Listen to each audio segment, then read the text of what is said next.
सेवक झालो तुमच्या लागलो निज चरणास। तुम्ही श्रोते जगदीश मूर्ती तेथे माझी व्युत्पत्ती किती बुद्धिहीन अल्पमती सलगी करीतसे विठाल विठाल।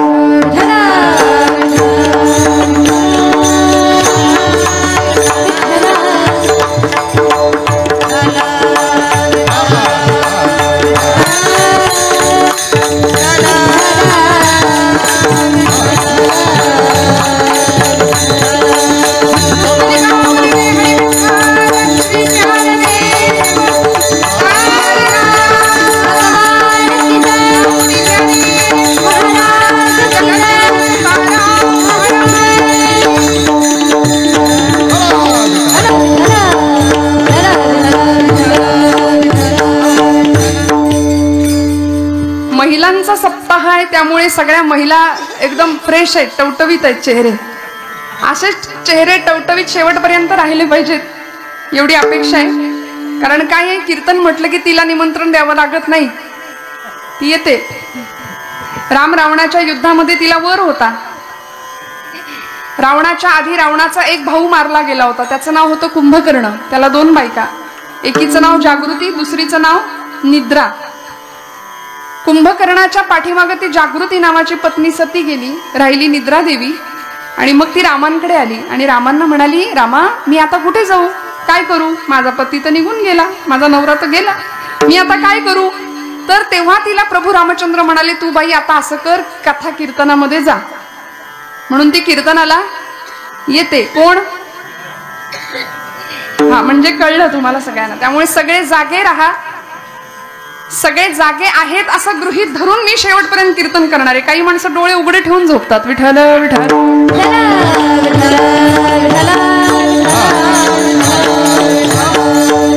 त्यामुळे छान फ्रेश एकदम रिलॅक्स बसा, कुठला ताण ठेवायचा नाही, प्रपंचातल्या सगळ्या कटकटी दुःख सगळं विसरायचं। दाराला कुलूप लागले की नाही आठवायचं नाही अजिबात, चप्पल नीट ठेवली की सगळं व्यवस्थित आहे, काही कुठे जात नाही, सगळं छान आहे। आता माझ्या हातात असलेला पुढचा 1.5 तास आपण सगळ्यांनी मिळून आजची कीर्तन सेवा पांडुरंगाच्या चरणी अर्पण करायची। त्यामुळे हा खेळ नोहे एकल्याचा, तुम्ही आम्ही खेळी मेळी गदारोळी आनंदे, हा आनंदाचा गदारोळ आहे। त्यामुळेच तर नामदेव महाराजांनी यारे यारे लहान थोर याती भलती नारी, सगळ्यांनी या, इथे कुणाची एकाची मक्तेदारी नाही। आणि म्हणून वाळवंटामध्ये जो खेळ रंगला होता, जी टाळी रंगली होती, ती खरी ब्रह्मानंदी टाळी होती। एकची टाळी झाली चंद्रभागे वाळवंटी, एकची टाळी झाली चंद्रभागे वाळवंटी।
संतांनी अनुभवला। आज तुम्हा आम्हाला कीर्तनामध्ये तो आनंद अनुभवता यावा याकरता सेवितो हा रस वाटितो अनेका. जो ब्रह्मानंद आम्ही अनुभवला, ज्या ब्राह्म साम्राज्याचा अनुभव आम्ही घेतला, तो तुम्हाला सगळ्यांना मिळावा या कळवळ्याने संतांचं वाङ्मय निर्माण झालं. श्रोते हो, खूप लक्षपूर्वक ऐका. बऱ्याच जणांची अशी धारणा असते 2 तास बस भरपूर हसायला मिळालं की कीर्तन झालं, पण असं नाहीये. तर त्या अपेक्षेने आला असाल तर तुमचा कदाचित आज अपेक्षा भंग होण्याची दाट शक्यता आहे. त्यामुळे कीर्तन हे टाइमपास नाही, कीर्तन हे लाईफ पास करण्याचं शास्त्र आहे. विठाल विठाल.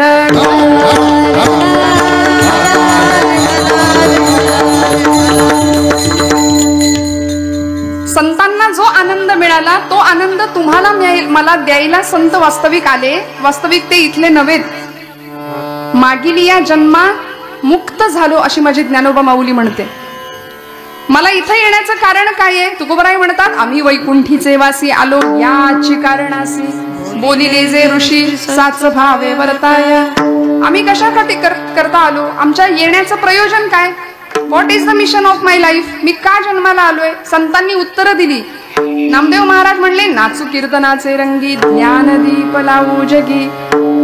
प्रत्येकाच्या येण्याचं काहीतरी प्रयोजन होतं, ते त्यांनी ओळखलं आणि दुर्दैवाने आम्हाला ते प्रयोजन ओळखता येत नाही. आम्हाला कळतच नाही आम्ही का जन्माला आलोय, काय करतोय येऊन आणि कशासाठी आलोय.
संतांचं येणं हे तुमच्या माझ्यावर उपकार करण्यासारखं आहे. उपकार करून ठेवलेत. आमच्या जीवनातल्या सगळ्या प्रश्नांची उत्तरं, आमच्या जीवनातल्या सगळ्या समस्यांची उत्तरं जर कुठं मिळणार असतील तर ती एकमेव अशी गोष्ट आहे, ते म्हणजे संत वाङ्मय. म्हणून सगळ्या प्रश्नांची उत्तरं मिळवण्याकरता दुसरीकडे कुठेही न जाता ज्ञानोबांचं, तुकोबांचं, निळोबांचं, नामदेवांचं, जनाबाईंचं सगळ्यांचं जर वाङ्मय आम्ही बघितलं, अंतर्मुख झालो, तर आम्हाला आमच्या सगळ्या प्रश्नांची उत्तरं मिळाल्याशिवाय राहणार नाही. जीवनाकडे बघण्याचा अत्यंत सकारात्मक दृष्टिकोन संतांनी आम्हाला दिलाय. आणि आज भागवत धर्म मंदिराचे कळस असलेले जगद्गुरु संत श्रेष्ठ तुकाराम महाराज यांचा अत्यंत गोड, फार सोपं आहे. माझंही काम सोपं व्हावं, सगळ्यांचंच काम सोपं व्हावं. हट्ट केला होता लवकर कीर्तनाला सुरुवात करा म्हणजे लवकर मला जाता येईल. भरपूर लांबचा प्रवास पुढे मला करायचा आहे, त्यामुळे माझंही काम सोपं आणि सगळ्यांचंच काम सोपं म्हणून 4 चरणांचा नाही तर 3 चरणांचा अभंग सेवेसाठी घेतलाय. आणि अत्यंत सुंदर श्रेष्ठ अशा भक्ताची लक्षणं सांगणारा तुकोबरायांचा हा अभंग आहे. विठ्ठल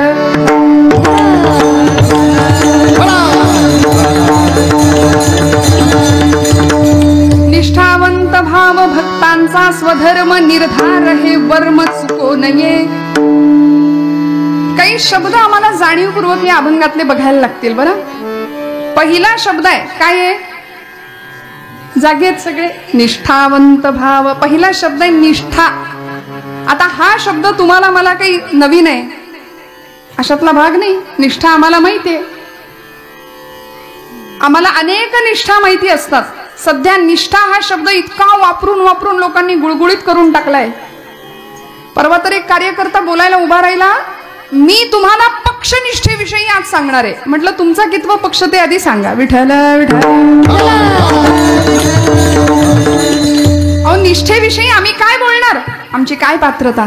मला असं वाटतं निष्ठा आम्हाला समजावून सांगावी तुकोबरायांनी. कोण तुकोबराय? भागवत धर्माचे कळस, संतांचा मुकुटमणी, ज्यांना म्हटलं गेलं, ज्यांचं स्थान ठरलं गेलं, असे आमचे तुकोबराय. की ज्यावेळी जलदिव्य करावं लागलं, रस्त्याने जाताना तुकोबराय निघाले तर लोकांनी वेड्यात काढावं, बघा बघा बघा येडा तुक्या चालला म्हणून. महाराज म्हणायचे, हो आम्ही आहोत वेडे, आम्ही आहोत वेडे. अहो जगाने आम्हाला वेड्यात काढलं, काही हरकत नाही. जग वेड म्हणतच. नवीन काहीतरी करू पाहणाऱ्याला जग शाणं म्हणतं का? आम्हाला शाणं म्हणतात का लोक? का? महाराज म्हणतात आम्ही वेडे आहोत. जगाने वेड्यात काढलं तरी चालेल, परंतु आमच्या गृहमंत्र्यांनी पण आम्हाला वेड्यातच काढले म्हटले. आमची बायको पण आम्हाला वेड्याच म्हणते. खरं तर या वर्गाचा सगळ्यांचा हाच अनुभव आहे की नाही? तुम्हाला काही कळत नाही, गप्प बसा, ऐकावं लागतं. या वर्गाचा हाच अनुभव आहे, पण कुणी जाहीर करत नाही. पण तुकोबरायांनी गाथेत जाहीर केलं, तुकोबाची कांता सांगे लोकापाशी,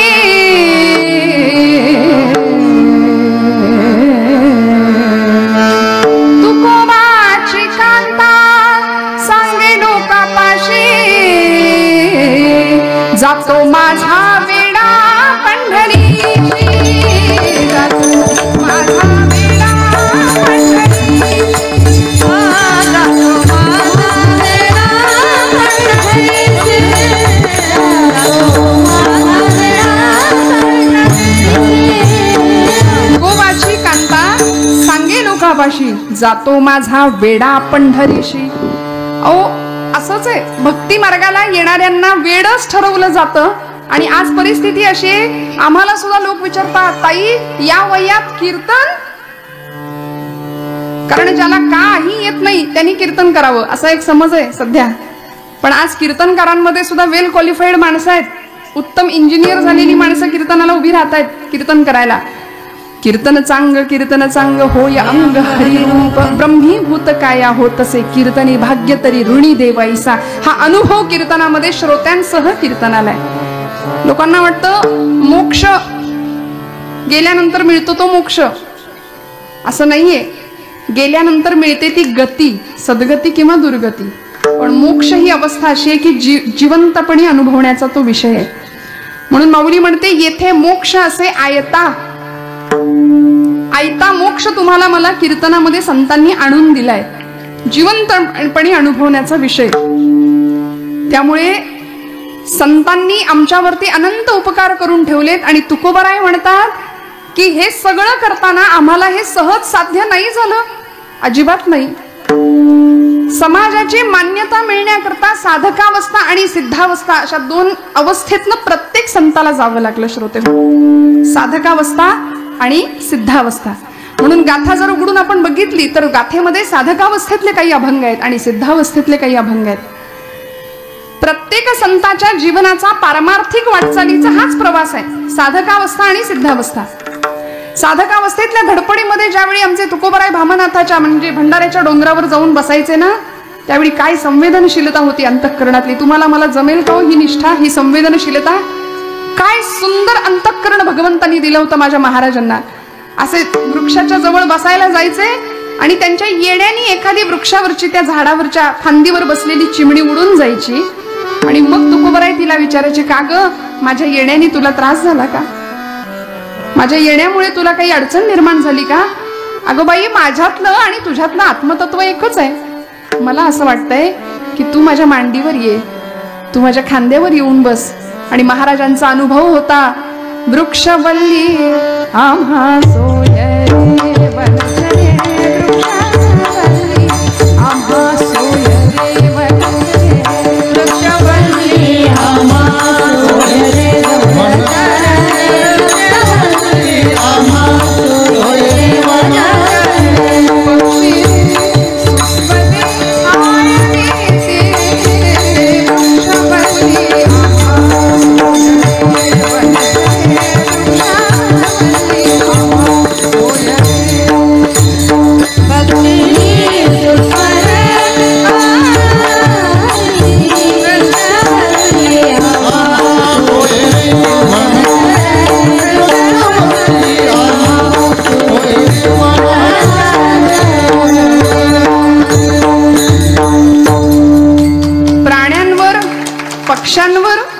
माणसावर निसर्गावर प्रेम करायला आम्हाला संतांनी शिकवलंय. आम्ही धड माणसावर सुद्धा प्रेम करत नाही. अहो माणसातला माणूस आम्हाला दिसत नाही, दगडातला देव कुठून दिसणार. परवा एकाने मला विचारलं, आळंदीमध्ये खरंच माऊली आहेत का? नाही, त्या दगडात खरंच माऊली आहेत का? माझं इतकं डोकं फिरलं. म्हटलं माऊली आहेत, पण डोकं टेकवणारा दगड नसावा म्हणजे मिळवलं. विठ्ठल विठ्ठल. सध्या पाषाण हृदयाची माणसं आम्ही झालो. आम्हाला माणसातला माणूस दिसेना. खरं सांगू का, लोक म्हणतात संजीवन समाधी, संजीवन समाधी. माऊली आज आहेत का? जिवंत आहेत माऊली. 750 वर्षानंतर सुद्धा ज्ञानराज आज जिवंत आहे. म्हटलं ते एकटे जिवंत आहेत, बाकी सगळे आम्ही मेलेले. विठ्ठल.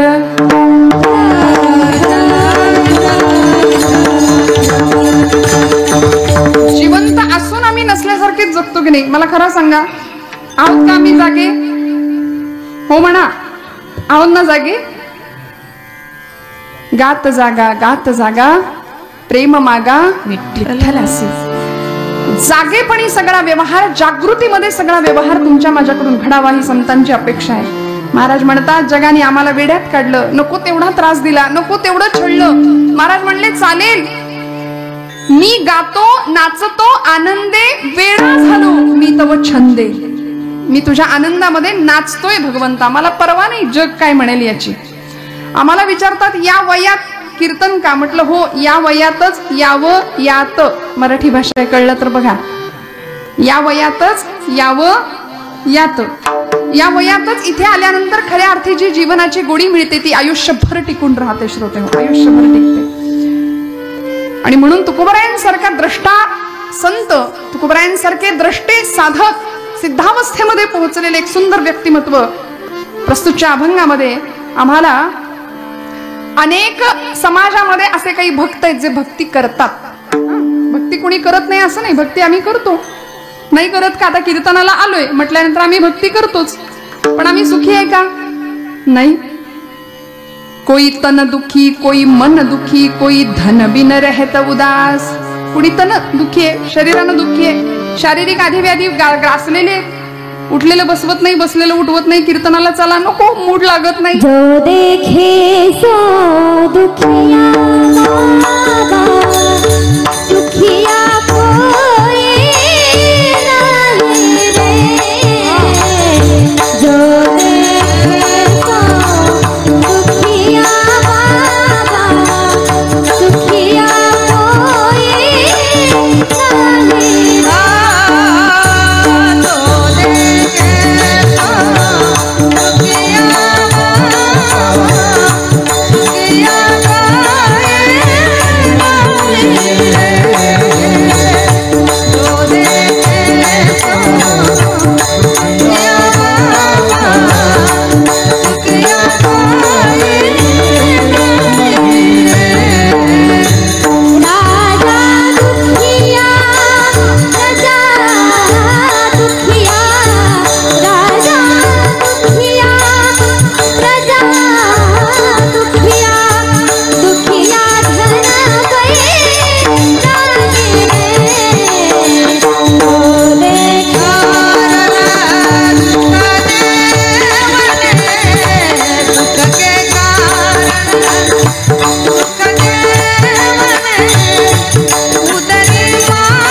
अशी गायक मंडळी मागे असल्यानंतर काय कीर्तनामध्ये रंग नाही येणार. स्वरब्रह्म, नादब्रह्म, शब्दब्रह्म हे सगळं एकत्र आलं की परब्रह्म कीर्तनामध्ये साकार होतं. आणि ही अशी सुंदर गळ्याची मंडळी परमेश्वराने केवढा मोठा प्रसाद या मंडळींना दिलाय. जो देखे सो दुखिया. प्रत्येक जण दुःखी आहे श्रोते हो, प्रत्येक जण दुःखी आहे. भक्ती करत नाही का आम्ही? जप जाप्य तीर्थयात्रा, दान धर्म सगळं करतोय, कीर्तनामध्ये येतोय, सगळं करतोय, पण काहीतरी बिनसलंय, काहीतरी कटकट आहे, काहीतरी त्रास आहे. काय कसं चाललंय, बरं चाललंय का, असं जर एकाने दुसऱ्याला विचारलं तर दुसरीकडून उत्तर काय येतं? चाललंय कसं तरी रडत खडत. छान उत्तम चाललंय असं कोणी म्हणायलाच तयार नाही. प्रत्येक जण व्यापलेला आहे. गरीबातला गरीब, श्रीमंतातला श्रीमंत, प्रत्येकाचं दुखणं वेगळं आहे. उत्तम आहे, छान आहे असं कोणीच म्हणत नाही. पण जो कोणी असं विचारतो ना, त्याला समोरून जर ते उत्तर मिळालं, बरं चाललंय म्हणायचं, तर त्याला इतकं बरं वाटतं विचारणाऱ्याला, चला म्हणजे आपलंच बिघडलंय असं काही नाही, समोरच्याचं सुद्धा बिघडलंय. संसारी माणूस एकमेकांना चाचपत असतो, म्हणून आपलं दुःख संसारी माणसाला कधी सांगायचं नाही. ट्रॅफिक जास्त वाढवतात. विठ्ठल विठ्ठल.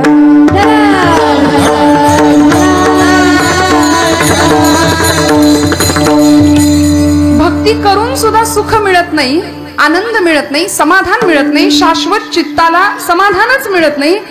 मग आम्ही भक्त कसे ठरणार? भक्त कुणाला म्हणायचं? भक्त ऐसे जाणा जे देही उदास. भक्तांच्या व्याख्या बऱ्याच आहेत. गेले आशा पाश निवारोनी. भक्त जो विभक्त नाही तो भक्त, असं वर्णन केलंय भक्ताचं. जो विभक्त नाही, आम्ही सगळे विभागलेले. मग आम्ही भक्त कसे काय ठरू, असं तुकोबरायांनी एकाने विचारलं. महाराज म्हणले, भक्त होण्याकरता आधी साधना करावी लागेल, मग तुम्ही सिद्धावस्थेपर्यंत पोहोचाल. भक्त होणं वाटतं तितकं सोपं नाही. त्याला जीवनाला सुंदर आचारसंहिता द्यावी लागेल. आणि ती आचारसंहिता काय आहे, ती लक्षणं काय आहे, तुकोबराय अभंगाच्या प्रथम चरणापासून सांगतात. निष्ठावंत भाव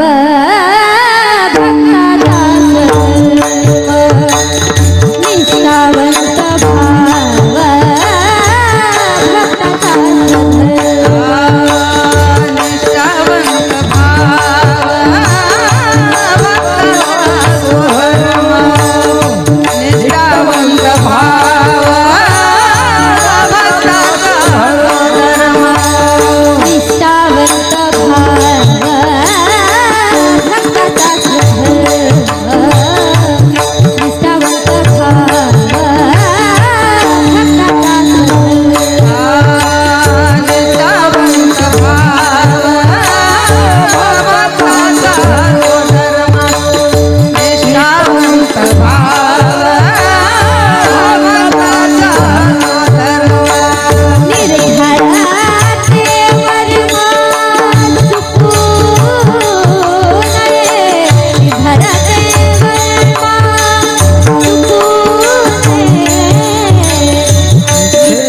भाव भक्तांचा स्वधर्म निर्धार हे वर्म चुको नये.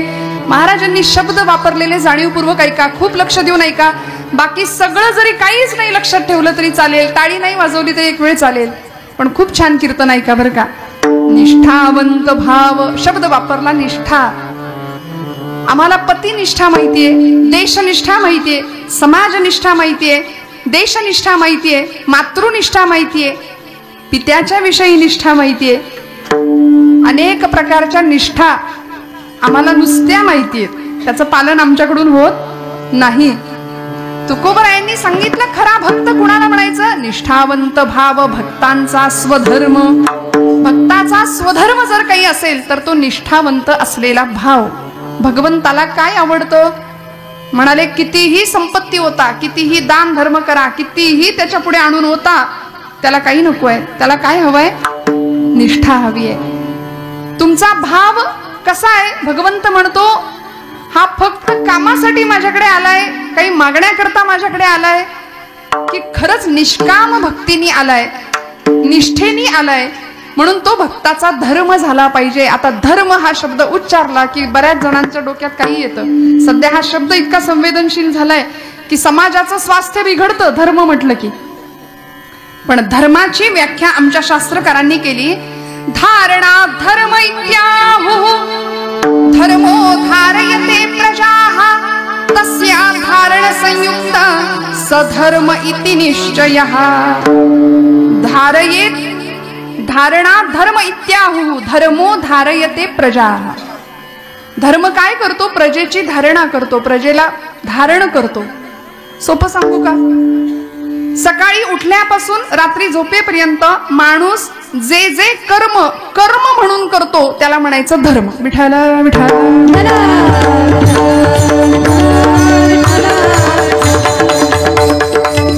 अजून थोडं सोपं सांगते. माणसानं माणसाशी माणसासारखं वागणं म्हणजे धर्म. विठ्ठल विठ्ठल.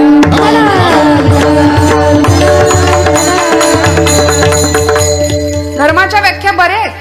इथे कार्ल मार्क्स नावाचा एक तत्ववेत्ता या देशामध्ये येऊन गेला. तो काय म्हणाला माहितीये? धर्म ही अफूची गोळी आहे असं म्हणाला. बहुतेक अफू खाऊन केलेलं ते विधान होतं. असं नाहीये. धर्माला कठोर आम्ही समजतो. ऐकताय ना सगळे? थोडं लक्ष द्या. धर्म म्हटलं की आमचा एक व्यवहारातला शब्द आहे. कसं वागावं? माणसाने कसं वागावं? धर्माने वागावं, धर्माचं आचरण करावं. धर्माला माऊली म्हटलंय माझ्या माऊलींनी. नाही गा श्रुती परवती माऊली जगा. श्रुतींना, वेदांना, धर्माला माऊलींनी माऊलीचाच दर्जा दिलाय. धर्म आम्हाला आईप्रमाणे सांभाळतो.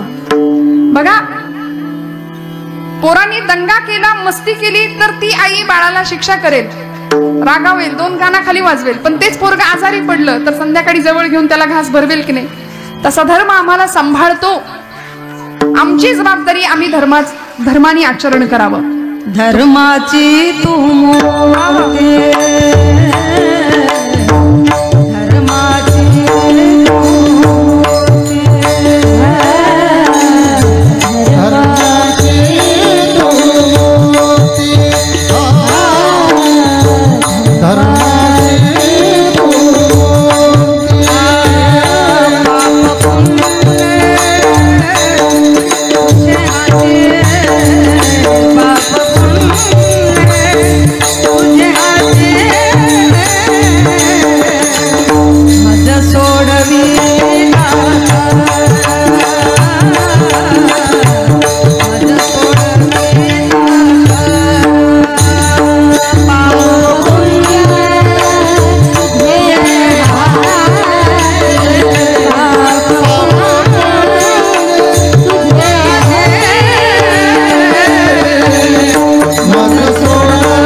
मूर्ती असलेला परमेश्वर भगवंत, त्याचे आम्ही जर भक्त आहोत तर आम्हाला धर्माचं आचरण करणं अत्यंत गरजेचं आहे. श्रोते हो, मग तो धर्म आम्हाला कसा सांभाळता येईल? महाराज म्हणतात, निष्ठावंत भाव भक्तांचा स्वधर्म.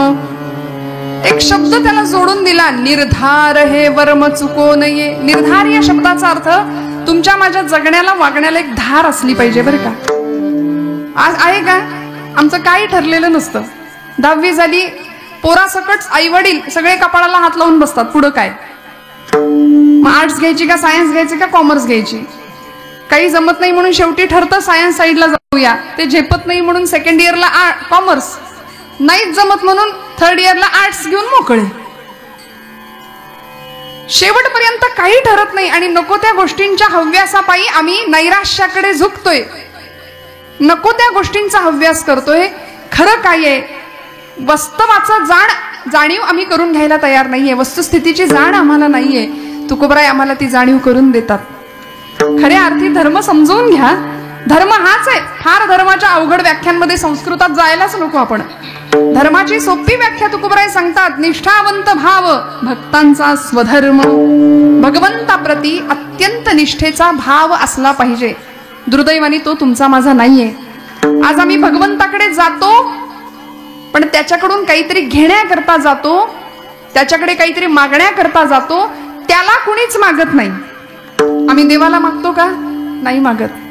देवाकडून सगळं आम्हाला माहितीये, मागायचंय. 5 गोष्टी आम्हाला शास्त्रकारांनी सांगितल्यात बरं का. एक मंत्र, एक तीर्थ, एक देव, एक संत आणि एक ग्रंथ, या 5 गोष्टींवर पूर्णपणे निष्ठा पाहिजे आमची. एक मंत्र, एक तीर्थ, एक ग्रंथ, एक संत आणि काय सांगितलं? जागे आहेत ना सगळे? एक मंत्र, एक तीर्थ, एक देव, एक ग्रंथ आणि एक संत, या 5 गोष्टींवर आमचा पूर्ण विश्वास पाहिजे, पूर्ण निष्ठा पाहिजे. वाटेल ते झाले तरी आमचं मन तिथून ढळलं नाही पाहिजे.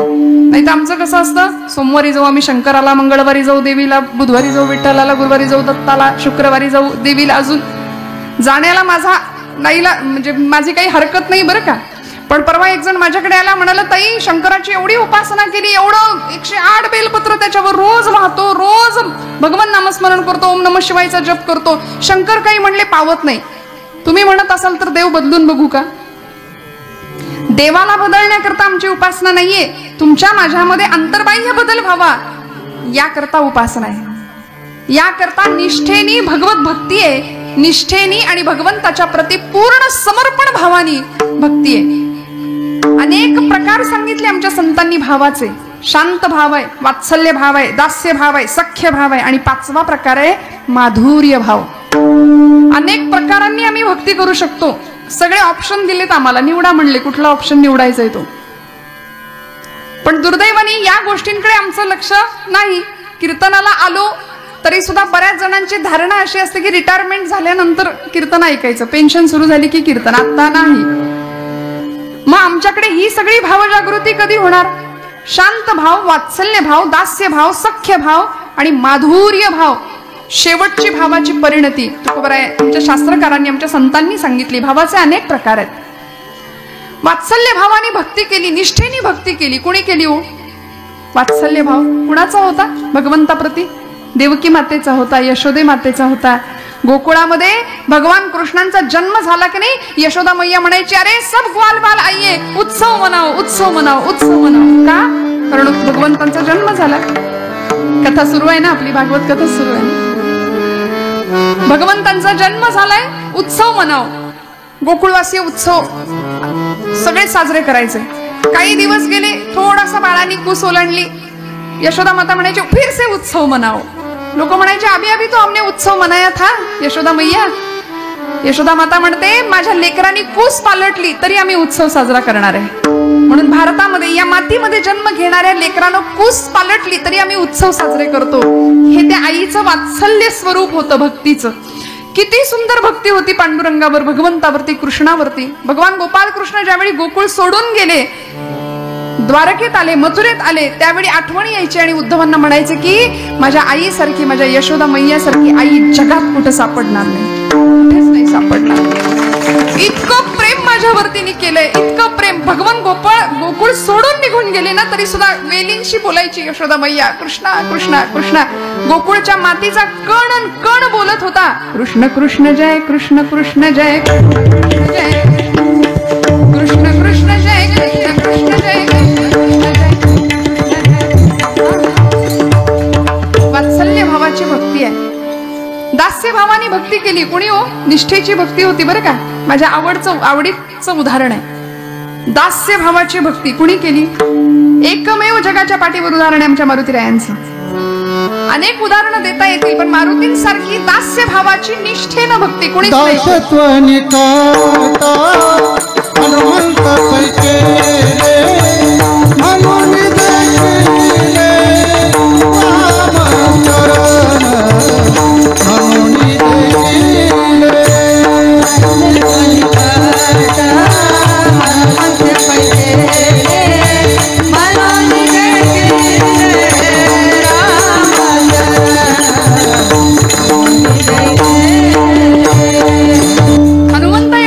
भक्ती कुणी नाही केली. वाजवा मनापासून वाजवा, वाजवा मनापासून वाजवा टाळ्या.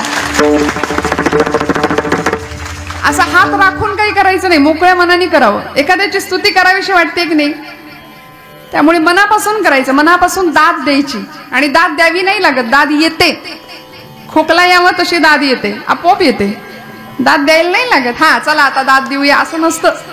त्यामुळे ही तुमची दाद आपसूक आलेली होती. त्यामुळे मनापासून द्यायचं, मोकळ्या मनाने टाळ्या वाजवायच्या, मोकळ्या मनाने भजन करायचं. कीर्तनामध्ये हेच तर आहे. अहो या कीर्तनाच्या सुखामुळं, कीर्तनाच्या सुखे सुखी होय देव, भगवंत सुद्धा समाधानी होतो. कारण आम्ही काय करतो कीर्तनात?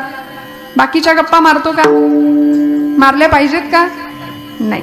म्हणून कीर्तनाचं बेसमेंट जर काय असेल ना तर भक्ती, कीर्तनाचा पाया जर काय असेल तर भक्ती हाच पाया आहे.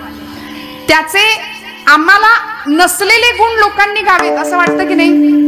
ऐकताय ना? आमचे नसलेले गुण लोकांनी गावेत असं आम्हाला वाटतं की नाही?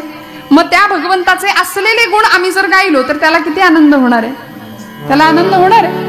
मग त्याची निष्ठेनी आम्ही भक्ती करावी. आमचा भाव आहे भगवंताप्रतीचा तो अत्यंत निष्ठेनीच असावा, निष्ठापूर्वकच असावा.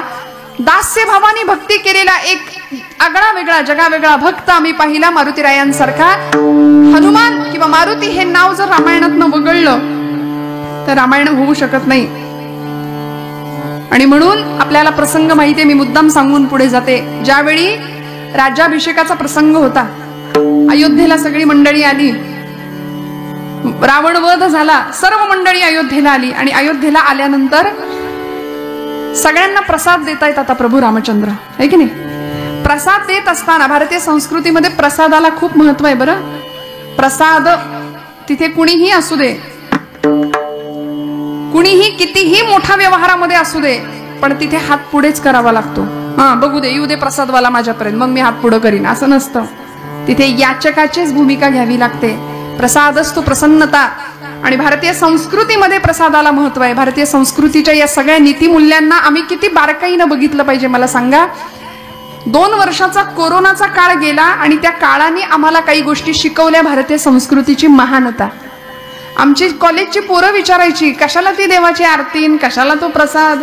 काही नाही, त्याबद्दल त्यांना श्रद्धा नाही. पण आपण कापराची आरती करतो ना, कर्पूर आरती करतो. कर्पूर आरतीवरून हात फिरवल्यानंतर मग हातामध्ये आम्ही प्रसाद घेतो, बरोबर ना? असंच करतो की उलट करता तुम्ही? नाही ना. आधी आरती घेतो आणि मग हातात प्रसाद घेतो. कापराच्या आरतीवरून हात फिरवल्यानंतर हाताचं आपसुकच सॅनिटायझेशन होतं, निर्जंतुकीकरण होतं. कापराचं महत्व आम्हाला कळलं. आणि मग स्वच्छ शुद्ध झालेल्या हातावर आम्ही प्रसाद घ्यायचा आहे. हे विज्ञान आहे भारतीय अध्यात्मातलं. आणि ते आम्हाला कळत नाही, म्हणून आम्ही हिंदू धर्माला, भारतीय अध्यात्माला नावं ठेवणाऱ्यांच्या संख्येमध्ये वाढ करत चाललोय दिवसेंदिवस. नको ती मंडळी येऊन बोलायला लागली. ज्यांनी बोलायची खरी गरज आहे ती मंडळी बोलतच नाहीयेत. ती मंडळी सगळी शांत आहेत. आज पाश्चिमात्यांचं अंधानुकरण करता करता ख्रिस्ती मिशनऱ्यांच्या शाळा वाढल्या आणि नको त्या पद्धतीने धर्माचा अपप्रचार व्हायला लागला. आमच्या मारुतीरायाला, म्हणजे गणपतीला एलिफंट गॉड असं जर ती मंडळी म्हणत असतील तर मारुतीरायाला काय म्हणत असतील हे मी सांगायला नको. विठ्ठल विठ्ठल.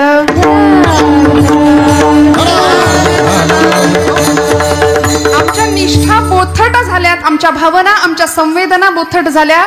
आम्हाला आमच्या संस्कृतीविषयी अभिमानच उरला नाही. म्हणून तुकोबारायांना सांगावे लागलं, या निष्ठा आधी भगवत निष्ठा समजून घ्या, मग समाज निष्ठा, मग देशनिष्ठा.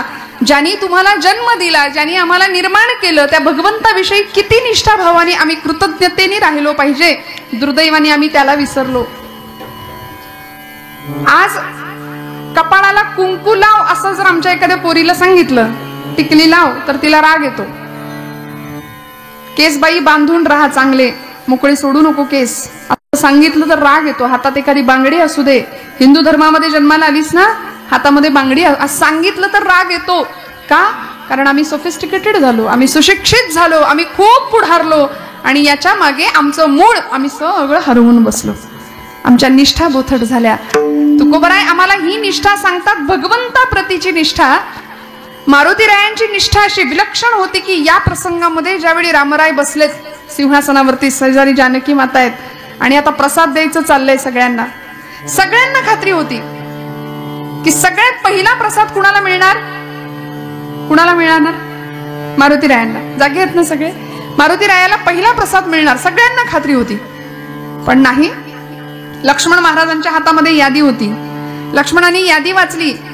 युवराज अंगद, राजे सुग्रीव, विभीषण, नळ, नीळ, जांबुवंत सगळे आले प्रसाद घ्यायला, सगळ्यांची मोठी रांग लागली. मारुतीरायाचं नावच कोणी घेतलं नाही. फार वाईट वाटलं आमच्या मारुतीरायांना, किती वाईट वाटावं. म्हणून आपण दिसलो नसू कदाचित भगवंतांना, म्हणून असे समोर आले आणि अशी मान वर केली देवांकडे. मी इथे आहे म्हणाले, खुणवून सांगे. फोटोत कशी मान वर करतो आपण, ग्रुप फोटोत करतो की नाही, आपण दिसलो पाहिजे. मारुतीराय समोर आले, म्हणले मी कदाचित देवाला दिसलो नसेल म्हणून मी इथे आहे देवा, इथे आहे. पण मारुतीरायांकडे बघितलं आणि रामांनी मान खाली घातली. रामांनी मान खाली घातल्याबरोबर टचकन डोळ्यात पाणी आलं आणि म्हणाले, रामा माझ्या या देहाकडे तुम्हाला बघावंसं पण नाही वाटत आता. मग ज्या देहाकडे तुम्हाला बघावंसं वाटत नाही तो देह मी ठेवू तरी कशाला.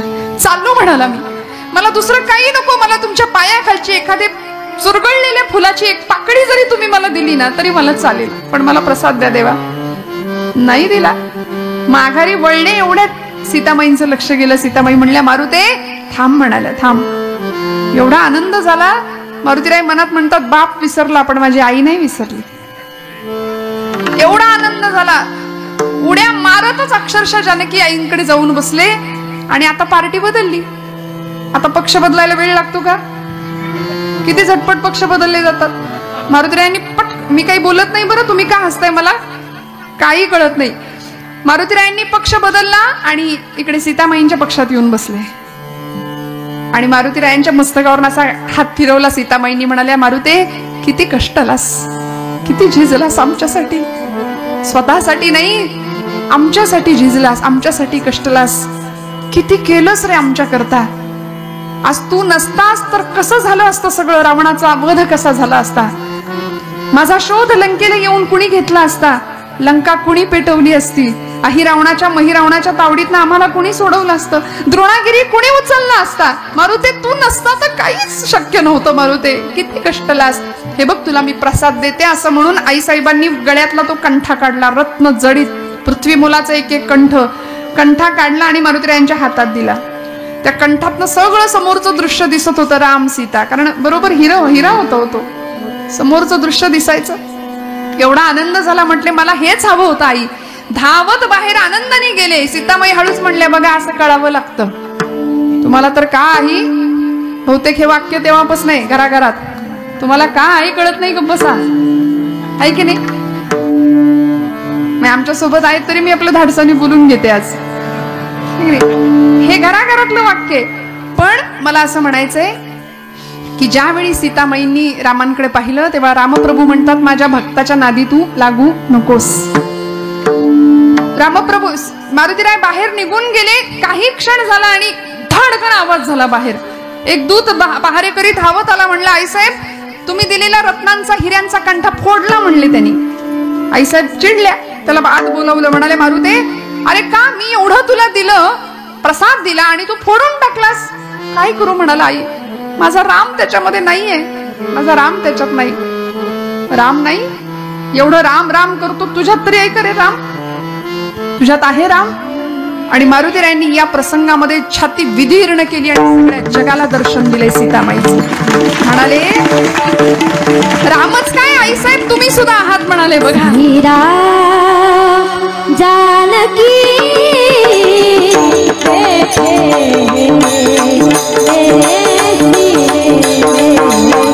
जानकी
काय साठविला हरी जिही हृदय मंदिरी, त्यांची सरली येरझार झाला सफल व्यापार. निष्ठावान भक्ताला काय अनुभव मिळतो?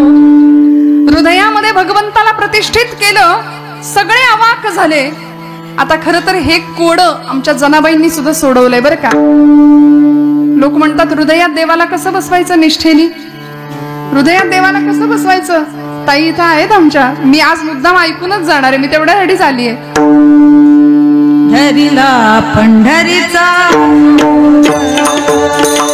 धरिला पंढरीचा धरिला पंढरीचा दोरा, धरिला पंढरीचा दोरा.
हृदयामध्ये भगवंताला साठवणं हे जे कोडं तुम्हाला मला पडतं, सावतोबांनी त्याला साठवलं होतं हृदयात. निष्ठा होती, निष्ठावंत भाव होता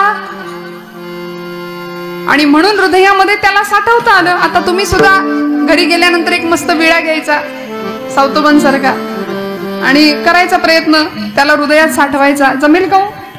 धन्य त्याची माता, धन्य त्याचा पिता, धन्य त्याची माता, धन्य त्याचा पिता, धन्य त्याची माता, धन्य त्याचा पिता, धन्य त्याची माता, धन्य त्याचा पिता.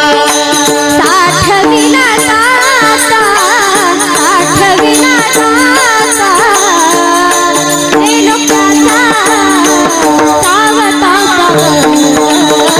हे माझे सावता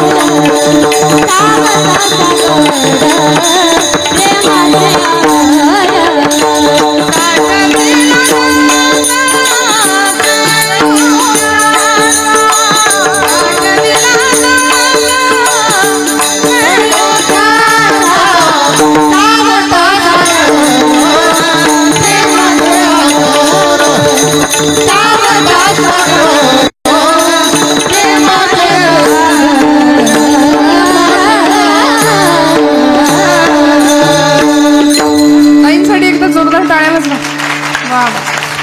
सावता सागर प्रेमाचे आगर. हे कशामुळे झालं? फक्त निष्ठेमुळे. तुकोबराय सांगतात तो भाव होता, ती निष्ठा पक्की होती. परिणामी मारुतीरायांना सुद्धा भेटायला प्रभू रामचंद्र उठले होते सिंहासनावरनं, धावत गेले. वाह फकीरी क्या है अमीरी दासी तेरे चरणों की. धावत गेले आणि कडकडून मिठी मारली मारुतीरायांना. काय दिलं? या निष्ठेचं फळ काय मिळालं? कडकडून मिठी मारली आणि बाजूला झाले. आता तो जो चित्र आहे ते जुना फोटो आहे बघा, तुमच्यापैकी अनेक जणांनी पाहिला असेल. मारुतीरायांचं मस्तक रामांच्या खांद्यावर आहे आणि रामांचं मस्तक मारुतीरायांच्या खांद्यावर आहे. कडकडून आलिंगन आहे. मला सांगा, ही भेट देह पातळीवरची होती का हो? नाही. बाजूला झाले आणि प्रभू विचारतात, सांग मारुते तू कोण आहेस, तू कोण आहेस? तेव्हा मारुतीराय म्हणतात, देह बुद्ध्या तू दासोहम. देह पातळीवर जर हा प्रश्न तुम्ही मला रामा विचारत असाल तर मी तुमचा दास आहे. जीव बुद्ध्या त्वदंशकः. जीव पातळीवर मी तुमचा अंश आहे. आणि आत्मबुद्ध्या त्वमेव अहम इति मे निश्चितामती. आत्मपातळीवर तुम्ही म्हणजे मी आणि मी म्हणजे तुम्ही. हा अनुभव मारुतीरायांना दिला होता भगवंतांनी या प्रसंगात. आमच्या जनाबाईंना हा प्रसंगात अनुभव दिला होता. सगळ्यांनी विचारावं, सगळ्यांना दिसतोय पांडुरंग, बाई तुला कुठं कसा दिसेना, असा लपवलायस तरी कुठं. म्हणून जनाबाई म्हणतात, लपवायचा कुठं आहे, हृदय बंदीखाना केला आता विठ्ठल कोंडीला. हे सगळं जर फळ कशाचं असेल ना तर ते निष्ठेचं आहे श्रोते हो. आणि चौथा मी शेवटचा एक भाव सांगितला होता तुम्हाला, माधुर्य भाव. आमच्या वारकरी संप्रदायासाठी ज्यांनी एक भाकीत असं वर्तवलंय. आज जर तुम्ही आळंदीला गेलात तर गाभाऱ्यामध्ये म्हणजे कारंजा मंडपामध्ये ज्यांचा फोटो लागलाय असे मधुराद्वैत संप्रदायाचे अध्वर्यू असलेले प्रज्ञाचक्षु संत श्रेष्ठ श्री गुलाबराव महाराज अंध होते. 9व्या वर्षी अंधत्व आलं होतं, पण माऊलींवर इतकं प्रेम केलं. त्यांचं भाकीत आहे, वारकरी पंथ हा विश्वपंथ होणार आहे. विठ्ठल विठ्ठल.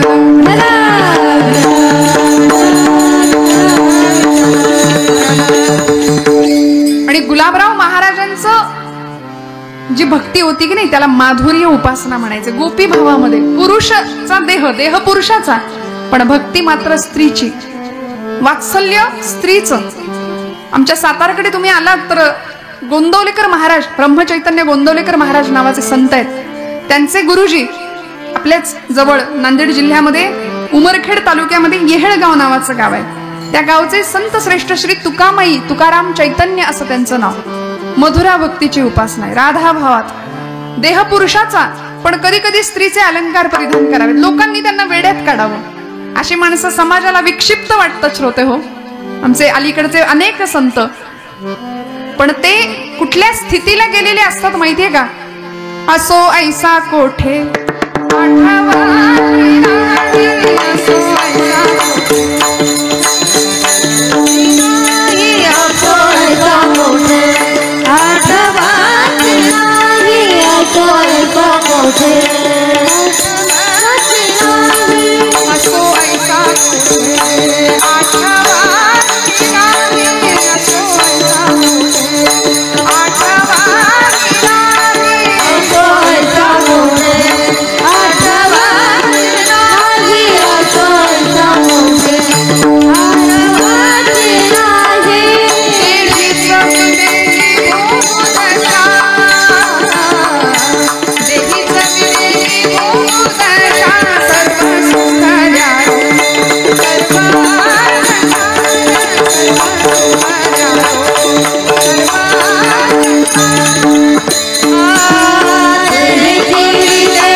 विदेही भोगू दशा. देहात असून देहाचं तादात्म्य नाही. अशी माणसं म्हणजे संत होते, निष्ठा पक्क्या होत्या, म्हणून हे घडत होतं.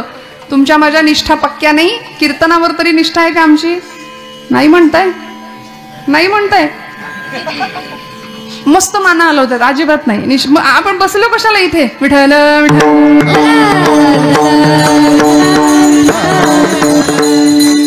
महाराज डोलत होते आनंदामध्ये. आम्ही पण डोलतो, आम्ही कीर्तनात डोलतो. काही असे डोलतात, काही असे डोलतात. प्रकार आहेत की नाही डोलण्याचे. आमची निष्ठा पक्की नाही म्हणून हे घडतं श्रोते हो. तुकोबरायांनी भगवंतावरची निष्ठा शिकवली. आणि काय लागतं हो देवाला माझ्या? काय लागतं? काही नाही लागत. देवा भावाचा भुकेला, देवा भावाचा भुकेला, देवा भावाचा भुकेला, देवा भावाचा भुकेला. वैकुंठ सोडून याला, वैकुंठ सोडून याला,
कशाची भूक आहे त्याला?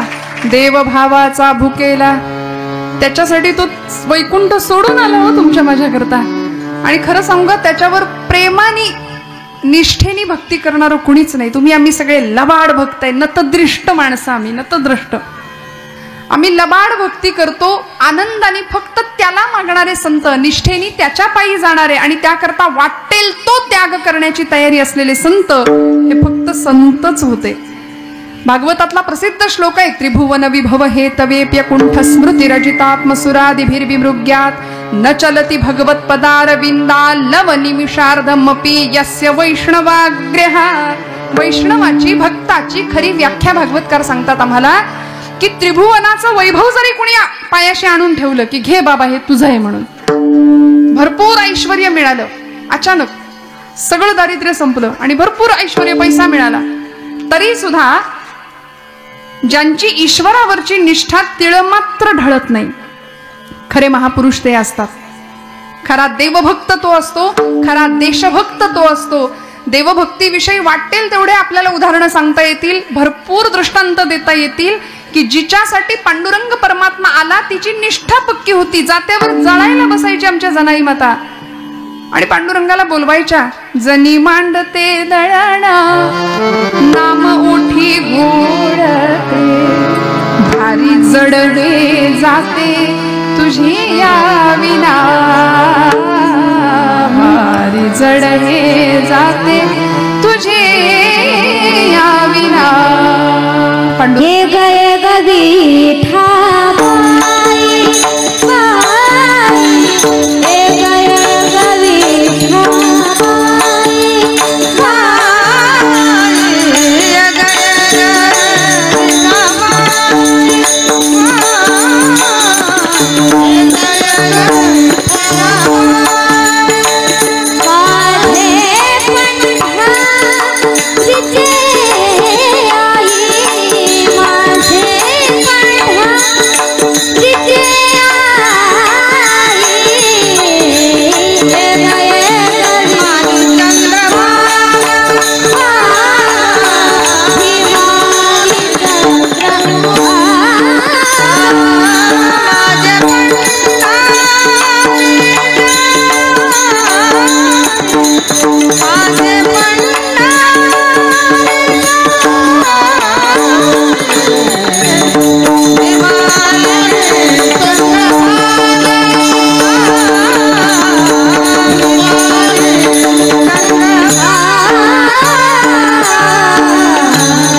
पांडुरंगाला हाक द्यावी आणि भगवंत यायचे.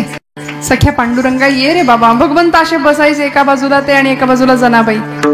दळण सुरू व्हायचं, ती म्हणायची, हात तुझा लागला रे, जात झालं हलक हलक, दारी आलं अमृत पिक तुझी यादी ठेन. भगवंत म्हणतात, जने तुला काय वाटलं ग?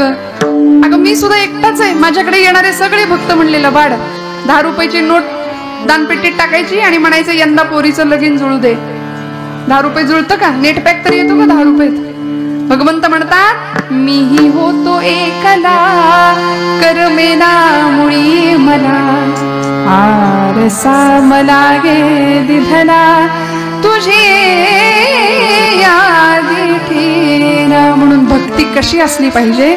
भक्तीमध्ये निष्ठा तर असलीच पाहिजे, निर्धार पक्का असलाच पाहिजे आणि त्याचबरोबर काय काय गुण असले पाहिजेत. अभंगाचं 2रं चरण.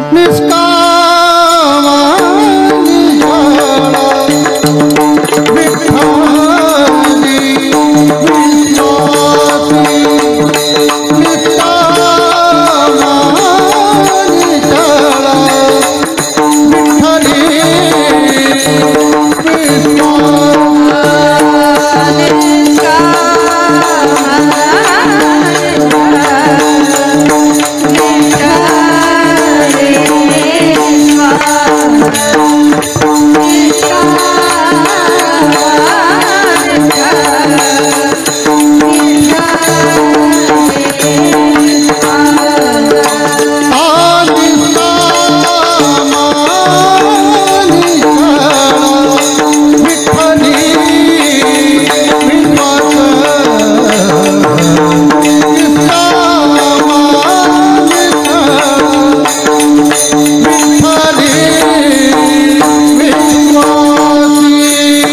करता निष्ठेबरोबर निष्काम निश्चळ विठ्ठली विश्वास. तुकोबरायांनी का शब्द वापरले होय?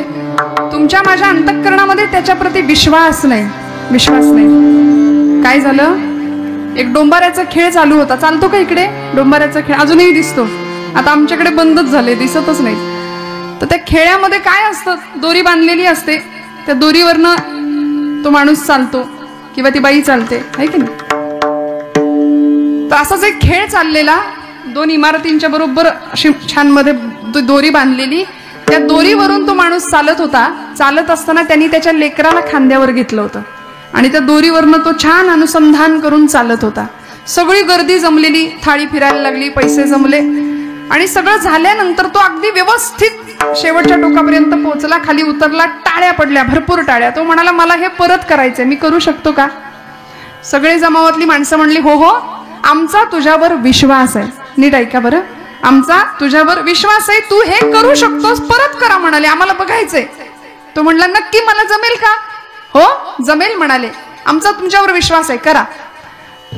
तो माणूस म्हणाला, मी करतो, पण म्हणले माझं लेकरू नको, आता यावेळी तुमच्यापैकी कोणाचं तरी लेकरू द्या. त्याला खांद्यावर घेतो आणि मग चालतो म्हणाले. चालेल का? सगळे मागे सरकले.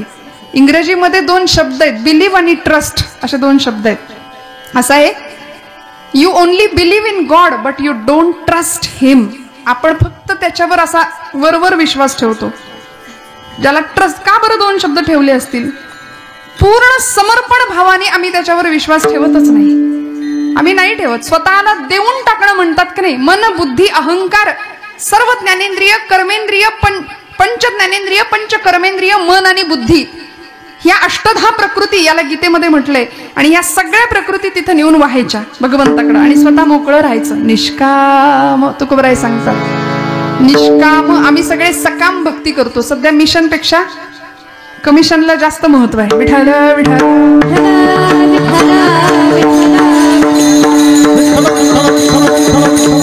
आणि म्हणून तुकोबराय सांगतात, ही भक्ती तुमच्या माझ्यामध्ये मुरायची असेल तर भक्तीतली सगळ्यात परिणती काय, ते कशामुळे प्राप्त होऊ शकतं? तर नामामुळे. म्हणून विठोबा रखुमाई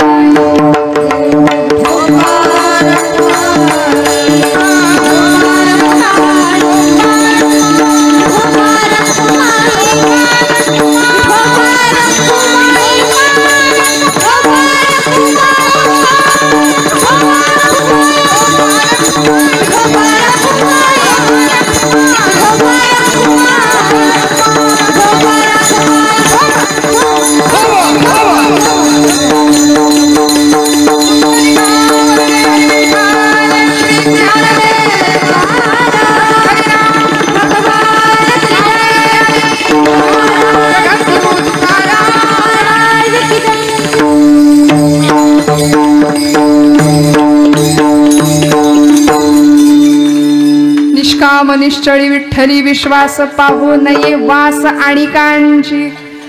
तीन शब्द वापरले, निष्कामता, निश्चळता आणि विश्वास. विश्वास तुम्हाला सांगितला. सकाम भक्ती नाही, निर्हेतुक भक्ती तुमच्याकडून घडावी, तुमच्या माझ्याकडून घडावी ही अपेक्षा भगवंतांची आहे. पण आम्ही सध्या हेतुपूर्वकच सगळी कामं करतो. कुठलंही काम करण्याकरता आम्हाला कारण लागतं, हेतू लागतो, तरच आम्ही करतो. आम्ही नवस करतो, देवाकडे नवस करतो की नाही? नवस फेडत नाही हा विसरून द्या, नवस करतो. मात्र काहीतरी हवं असतं, सकाम भक्ती करतो. ती भक्ती भगवंताला आवडत नाही. निश्चळ, न ढळणारी, बरं का, न हलणारी, वाटेल ते झालं तरी. आता मी देवनिष्ठा तुम्हाला सांगितली, पतिनिष्ठा आपल्याला माहिती आहे, देशनिष्ठा आपल्याला माहिती आहे. तुळशीचा विवाह सगळीकडे चालू आहे. उद्या ग्रहण म्हणून आजच सगळे उरकून घेत आहेत. त्यात कीर्तन रोजच्या पेक्षा थोडंसं लवकर करायला सांगितलं मी. पाचपिल्ले काकांना सगळ्यांनाच सांगितलं, थोडंसं जरा लवकर सुरुवात करूया. त्यामुळे गडबड झाली असेल महिला वर्गाची आज जरा, पण हरकत नाही. ही पतिनिष्ठा, महासती वृंदेचं पातिव्रत्याचं तेज आपल्याला माहिती आहे. ज्या रुक्मिणी आई जगदंबेनी, रुक्मिणी मातेनी भगवंताला मिळवण्याकरता जो प्रयत्न केला होता, ती पतिनिष्ठा.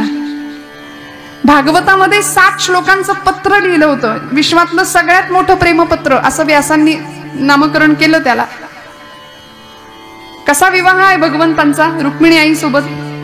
श्रुत्वा गुणान् भुवन सुंदर शृण्वतान्ते निर्विश्य कर्ण विवरैर्हरतोऽङ्गतापं रूपं वृषां ऋषिमतामखिलार्थ लाभं त्वय्यच्युता विशति चित्तमपत्रपं मे. विश्वातलं सगळ्यात सुंदर पत्र आई रुक्मिणीने भगवंताला पाठवलं होतं आणि तो विवाह झालाय. आपण आता ती कथा ऐकतच आहात, मी वेगळं काही नाही सांगणार. आणि अशी एक पतिव्रता स्त्री या देशाने पाहिली की जिचा पती खऱ्या अर्थी देशनिष्ठा ज्याच्या अंतःकरणामध्ये होती. असा एक उदाहरण तुम्हाला सांगते आणि आपण पटकन पुढे जाऊया. काय घडलं बघा. लंडनमध्ये शस्त्रास्त्र निर्मितीचा उद्योग करत होते आणि गुप्त पद्धतीने देशनिष्ठा सांगते तुम्हाला. देवनिष्ठा झाली, पतिनिष्ठा झाली. आपल्या मातृभूमीप्रती काय त्याग करता येतो. गुप्त पद्धतीने शस्त्रास्त्र भारतामध्ये पाठवली, बॉम्ब पाठवला, पिस्तूल पाठवली आणि भारतामध्ये इंग्रजांचं राज्य चालू आहे. 150 वर्ष इंग्रजांच्या अधिपत्याखाली आमचा भारत देश आहे. इंग्रजांचा स्वाभिमान स्वतःच्या टाचेखाली इंग्रजांनी तुडवलाय भारतीयांचा. परिणामी उद्रेक झाला असंतोषाचा आणि भारतामध्ये जॅक्सन नावाच्या एका इंग्रजी अधिकाऱ्याची हत्या केली. अनंत कान्हेरे नावाचा एक क्रांतिकारक पिस्तुलाच्या साह्याने गोळीबार केला. सगळं इंग्रज सरकार हादरलं. भारतामध्ये पिस्तूल आलं कुठून. बंगाल प्रांतामध्ये खुदिराम बोस नावाचा एक क्रांतिकारक होता, त्यांनी बॉम्बचा धडाका केला. सगळ्या इंग्रजांना वाटलं भारतात बॉम्ब गेला कुठून आणि मग खटला चालवला. लंडन मध्ये ही जी व्यक्ती हे सगळे उद्योग करत होती ना, त्या वैनतेयाचं, त्या महात्म्याचं नाव आहे स्वातंत्र्यवीर विनायक दामोदर सावरकर. जहाजात घातलं, पकडून भारतात आणायचं ठरलं. खटला भारतामध्ये करायचा होता, चालवायचा होता. त्या जहाजाच्या मध्य समुद्रामध्ये जेव्हा ते जहाज आलं ना, तेव्हा पाण्यामध्ये उडी टाकली. आपल्याला माहिती आहे जगामधल्या 2 उड्या प्रसिद्ध आहेत. एक समुद्राच्या जमिनीवरून अशी जन्मल्याच आकाशाच्या दिशेने घेतलेली उडी, एक समुद्रावरून घेतलेली मारुतीरायांची उडी आणि दुसरी जहाजातून पाण्यात घेतलेली उडी. बाकी उड्या बऱ्याच आहेत, दोरीच्या उड्या आहेत, लांब उड्या आहेत, है की नाही. अशा उड्या आम्ही मारत बसतो, पण या 2 उड्या जगप्रसिद्ध ठरल्या. सावरकरांची पाण्यात टाकलेली उडी मध्य समुद्रामध्ये, चेष्टा नव्हती. मोठमोठे मासे मध्य समुद्रामध्ये, अंग सगळं ओरबाडले. त्या टॉयलेटच्या खिडकीमधनं सावरकरांनी काच फोडून बाहेर अंग टाकले स्वतःच. सगळ्या काचा सर्वांगाला ओरखडलेल्या आणि अशा अवस्थेत खाऱ्या पाण्यामध्ये उडी टाकायची. काय दाह झाला असेल देहाचा. उडी टाकली. इंग्रजांना ते पकडले गेले. इंग्रजांकडून परत भारतात आणलं. खटला चालला आणि सावरकरांना विचारलं होतं तुम्हाला भीती नाही का वाटली. निष्ठा अशी होती देशाप्रतीची. सावरकर म्हणले मी का घाबरू. मृत्यू मला घाबरून पळत होता. मी पोहत होतो समुद्रामध्ये, मृत्यू माझ्या समोर घाबरून पळत होता. मी मृत्यूला बोलवत होतो. मी घाबरतच नाही, कारण मला गीतेचं तत्वज्ञान माहितीये. भगवान गोपाल कृष्णांचं नैनं छिंदन्ति शस्त्राणि नैनं दहति पावकः न चैन क्लेदयन्त्यापो न शोषयति मारुतः. मी गीतेचं तत्वज्ञान जाणतो. माझा देह नश्वर आहे पण मी अमर आहे. ही निष्ठा होती.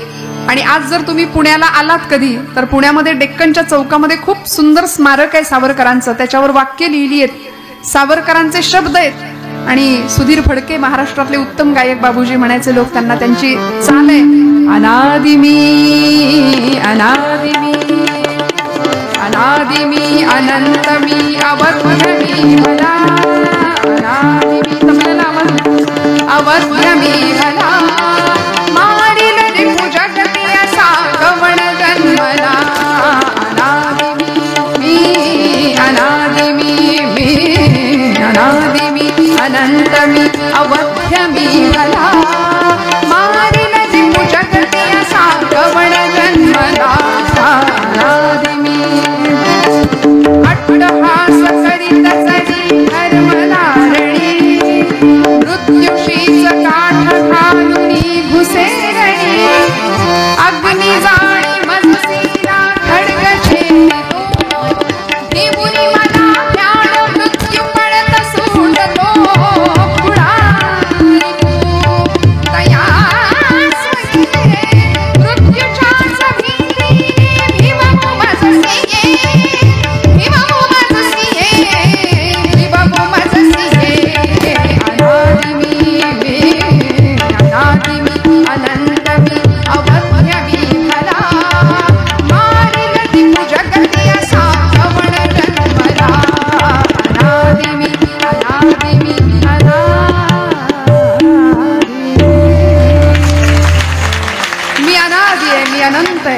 आणि खटला चालला मुंबईच्या डोंगरीला नावाच्या ठाण्याजवळ असलेलं ते कारागृह. तिथे त्यांना कैदेत टाकलं गेलं. 50 वर्ष काळ्या पाण्याची शिक्षा सुनावली गेली. आणि आता शिक्षा होती अंदमानची काळं कोठडी. आपल्या सगळ्यांना इतिहास माहिती आहे. अंदमानची 50 वर्षाची काळं कोठडी. पण त्याआधी मुंबईला एका तुरुंगात असताना बायको भेटायला आली. पतिनिष्ठा ऐका. बायको भेटायला आलीये आणि तिने विचार केला होता की आपला नवरा परदेशात गेलाय, बॅरिस्टरीचा झगा पांघरून येईल, पैसा मिळवू, थाटात संसार करू, प्रपंच करू. अहो त्यांनी काही स्वप्न बघितली नसतील का? मस्त 2 BHK 4 BHK घ्यायचा, बंगला बांधायचा, जागा घ्यायची, जमीन सगळं घ्याय, मस्त राहायचं आनंदात. काही नडलं होतं का सगळं हे करायचं? पण का केलं? ही निष्ठा होती. निष्काम, निश्चळी, विठ्ठली, विश्वास, आपल्या ध्येयावरचा विश्वास, अढळता होती. ती पत्नी 18 वर्षाचं वय होतं. यमुना नाव तिचं. माई म्हणायचे सावरकर आपल्या बायकोला. आणि ती भेटायला आली सावरकरांना. सावरकर तुरुंगाच्या त्या सळीच्या मागे कैद्याच्या वेशातला साखळदंडांनी जखडलेला आपला नवरा तिने पाहिलं समोर. आणि सावरकर सहज समोर आले आणि हसले. म्हणले, माई, या वेशात मला ओळखलं नाही ना तुम्ही? आपला पती विलायतेहून बॅरिस्टर होऊन येईल, पैसा मिळवू, थाटात संसार करू असा विचार तुम्ही केला असशील. पण खरं सांगू का, काट्या कुट्या जमवायच्या, त्याच्यात घरटी बांधायची आणि पिलांची वीण वाढवायची. याला जर प्रपंच असं म्हणत असतील ना, तर असा प्रपंच चिमण्या, कावळे सगळेच करतात. जमवा जमव करायची, प्रपंच करायचा, पोरं बाळ जन्माला घालायची. याच जर नाव प्रपंच असेल तर हा प्रपंच चिमण्या कावळे सुद्धा करतात. माई, मला माझा देशाचा प्रपंच करता आला, यात धन्यता माना. बायकोला सांगितलं, मला माझ्या देशाचा प्रपंच करता आला, यात धन्यता माना. मी तुम्हाला कसलं सुख मिळू दिलं नाही, प्रपंचाचं कसलं सुख मी तुम्हाला दिलं नाही. बायकोशी संवाद चाललाय. बरं, तुरुंगाच्या आतमध्ये असलेला नवरा आहे सावरकर. काय त्याग म्हणतात, सोपं नाहीये. ते बोलणं सोपं आहे, ऐकणं सोपं आहे, पण केवढा मोठा त्याग होता या मंडळींचा. म्हणाले, मी कसलंच तुला सुख दिलं नाही. दर वट पौर्णिमेला वडाला फेऱ्या घालताना हाच पती जन्मोजन्मी मिळावा असं तू म्हणावंस तरी कसं म्हणावं? मी तुला किती त्रास दिला या जन्मात, जन्मोजन्मी हाच नवरा मिळावा असं तू म्हणावंस तरी कसं? सावरकरांची पत्नी 18 वर्षाचं वय होतं त्या पोरीचं. खाली वाकल्या आणि तुरुंगाच्या सळीतनं हात आतमध्ये घातला. पायाला स्पर्श करणार सावरकर मागे सरकले. म्हणले, माई काय करता? ती काय म्हणाली माहितीये? पाय बघून ठेवते, पुढच्या जन्मात चुकायला नको. पाय बघून ठेवते, पुढच्या जन्मात चुकायला नको. कारण या जन्मामध्ये स्वतःची चूलबुळकी फोडून, स्वतःचा प्रपंच फोडून राष्ट्राचा प्रपंच करणारा पती पुरुषोत्तम भगवंतांनी जर मला या जन्मात दिलाय, तर जन्मोजन्मी हाच पती मिळावा. याला म्हणायचं पतिनिष्ठा. एवढा त्याग, ही देशनिष्ठा होती. अनेक उदाहरण आमचे छत्रपती शिवाजी महाराज असतील, सावरकर असतील, भगतसिंग असतील. 22-23 वर्ष हे फासावर जाण्याचं वय होतं का हो? इकडे फाशीचा कार्यक्रम चालू आहे आणि भगतसिंगांची आई ढसाढस रडतीये. लोक विचारतायत, आई साहेब तुम्ही का रडता? भगतसिंगांच्या मातोश्री म्हणतात की मेरा भगत जा रहा है इसलिए मैं नहीं रो रही हूं. माझा भगत निघून चाललाय, त्याला फाशी दिली जाते म्हणून मी रडत नाहीये. तर माझा एकच पुत्र मी या देशाला देऊ शकले म्हणून मी रडतीये म्हणाले. याला म्हणायचं देशनिष्ठा. केवढा मोठा त्याग श्रोते हो. आणि हा त्याग तुम्हाला मला जमावा याकरता तुकोबराय आम्हाला ही आचारसंहिता भक्ताची सांगतात. काय असलं पाहिजे भक्त म्हणवून घेण्याकरता? निष्काम, निश्चळी, विठ्ठली, विश्वास, पाहो नये वास आणि कांची. श्रोते हो, तुमचं माझं काम काय आहे? काय करायचं तुम्ही? आम्ही कीर्तन ऐकलं, कथा ऐकली, रोज नवीन नवीन, आज महिला सप्ताह सुरू आहे, रोज नवीन कीर्तनकार येऊन तुम्हाला काहीतरी सांगतायत. आम्ही काय करायचं? सप्ताह संपला, झालं जैसे थे, है की नाही? पहिले पाडे काही ते आपल्याकडे म्हण आहे ना. आमच्या लेवलवर आम्ही काय करायचं? आमच्या पातळीवर आम्ही काय करायचं? आम्ही काहीतरी देणं लागतं की नाही या मातीचं, या समाजाचं, या राष्ट्राचं, या देशाचं. आईच्या गर्भामध्ये जन्म होतो, मातेपासून प्रवास सुरू होतो आणि मातीपर्यंत जाऊन पोहोचतो. माता ते माती असा प्रवास आहे. मग या प्रवासात आमचं कर्तव्य काय? अहो आमच्या माता भगिनी रोज तुळशीला पाणी घालतो की नाही आम्ही, तुळशीला पाणी घातलं आणि लगेच घरात आलो असं नाही होत, आजूबाजूच्या रोपट्यांवर सुद्धा पटकन गडबडीत का होईना शिंपडून माघारी येतो. तसं माझा प्रपंच मी उत्तम करू शकतो, मला करायचंच आहे. जोडून या धन उत्तम व्यवहारे, उदास विचारे वेच करी तुकोबराय म्हणतात. पण हे करत असताना मी या मातीला काहीतरी देणं लागतो. मग मला काय देता येईल, काय करता येईल आम्हाला? काय घडलं, एका जंगलाला वणवा लागला होता, मोठा आग लागली होती, जंगल पेटलं होतं. आणि त्या पेटलेल्या जंगलामध्ये एक संन्यासी त्या जंगलातून पळत होता भगव्या कपड्यातला. एका झाडाच्या उंच शेंड्यावरती एक पक्षी बसला होता, एक गरुड पक्षी बसला होता. त्या संन्याशाने विचार केला की सगळे पशु पक्षी उडून निघून गेले आणि हा पक्षी इथंच बसलाय म्हणाले. मग त्याला विचारलं, का रे बाबा, जंगल पेटलंय, तू जा ना उडून, तुझ्या पंखांमध्ये बळ आहे, तू उडू शकतोस. त्या पक्षाने त्या साधूला काय उत्तर दिलं तेवढं ऐका की माझं कीर्तन आजचं संपलं. त्या पक्षाचं उत्तर असं होतं, तो म्हणाला, फल खाये इस पेड़ के, मी या झाडावर राहिलो, इथंच लहानाचा मोठा, इथंच माझा जन्म झालो, मी मोठा झालो, इथली फळं खाल्ली, इथेच घाण केली. फल खाये इस पेड़ के गंदे किए पात, अब यही मेरा फर्ज है, जल जाऊं इसके साथ. आता माझं काम हेच आहे की इथे मी राहिलो ना, मग इथेच संपणार, यासाठीच काहीतरी करणार. आमचे गुरुजी फार सुंदर सांगतात, हे त्या झाडावरच्या पक्षाला कळलं, बाकीच्या पक्ष्यांना कधी कळणार? कळलं तर बघा शाब्दिक कोटी आहे, फार काही स्पष्ट उघडून सांगत नाही. हे पक्षाला कळलं, पक्ष्यांना कधी कळणार?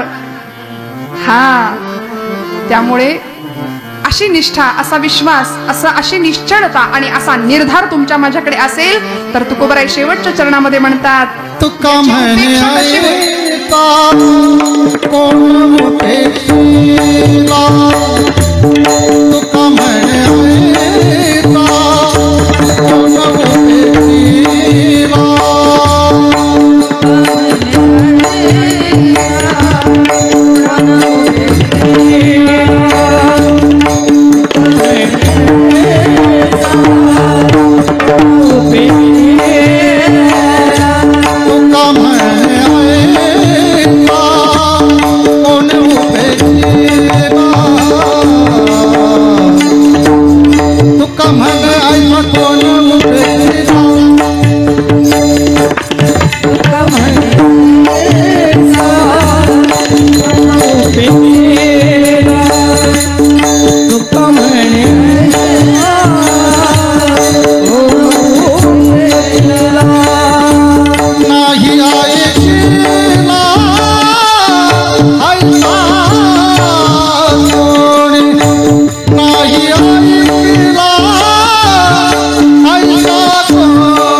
ऐसा कोण उपेक्षिला नाही ऐकियेला ऐसा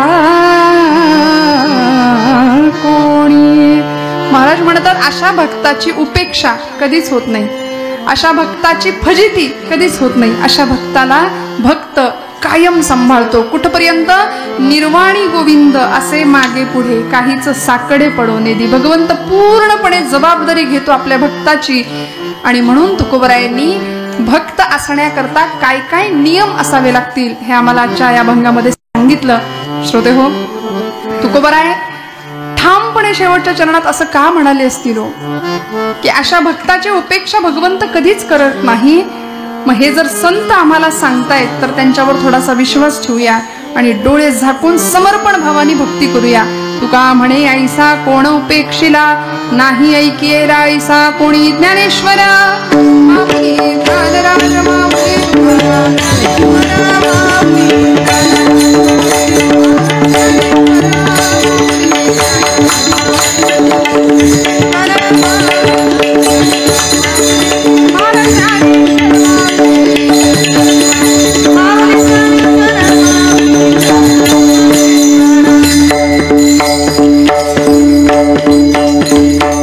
झालेली सेवा भगवंत चरणावर समर्पित करते. बोलत असताना काही वेडवाकडं गेलं असेल तर मोठ्या अंतकातनं काढून टाकूया. हे भाडेकरू येऊन बसलेत आमच्या आतमध्ये, त्यांना काढूया.